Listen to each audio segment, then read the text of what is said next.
Hey, Tim DeStasio here. It is a very special edition of Psychrometrics Saturday. I have Eugene Silberstein with me here at the 2025 HVAC School Symposium.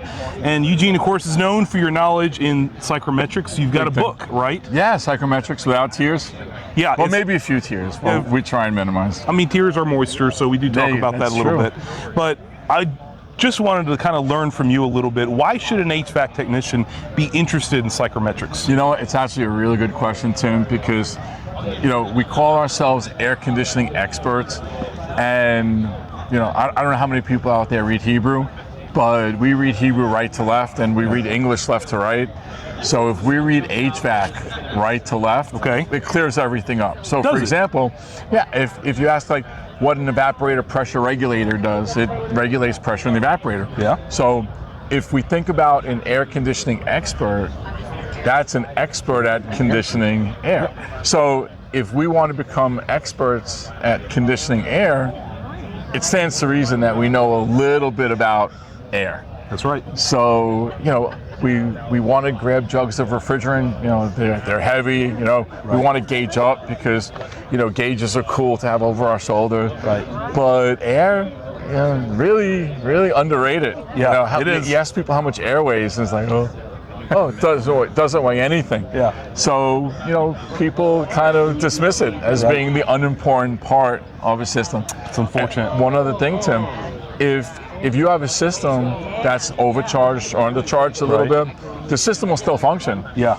But if you have improper airflow, the system is going to fail a lot faster from even small deficiencies in airflow.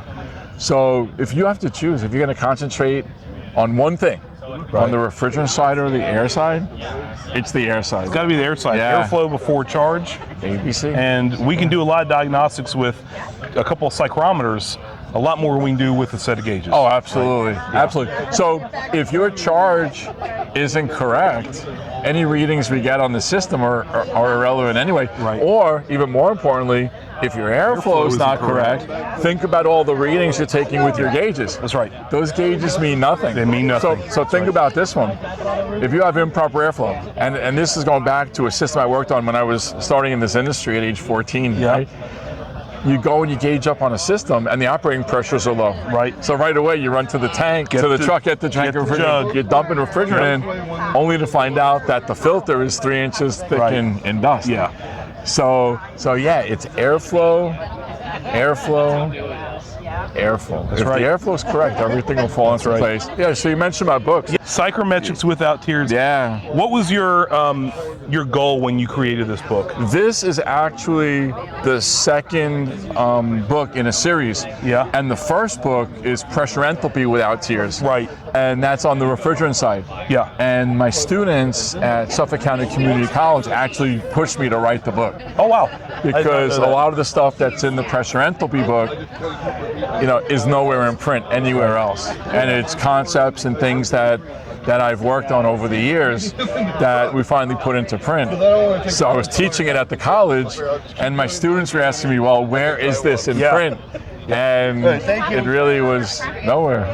Nice. Well, that's amazing. So, and now you're with ESCO, right? Yeah. So I'm the National Programs Director at HVAC Excellence, which is one of the companies under the the ESCO group. Right. So, right. ESCO Institute, ESCO Group. You have your 410A certification. That's from Air Conditioning Refrigeration Safety Coalition. Well, thank you for taking a few minutes to talk to me about psychrometrics. Look forward We're going to be talking about and using some content from Eugene's book. So stay tuned for more episodes of Psychrometrics Saturday.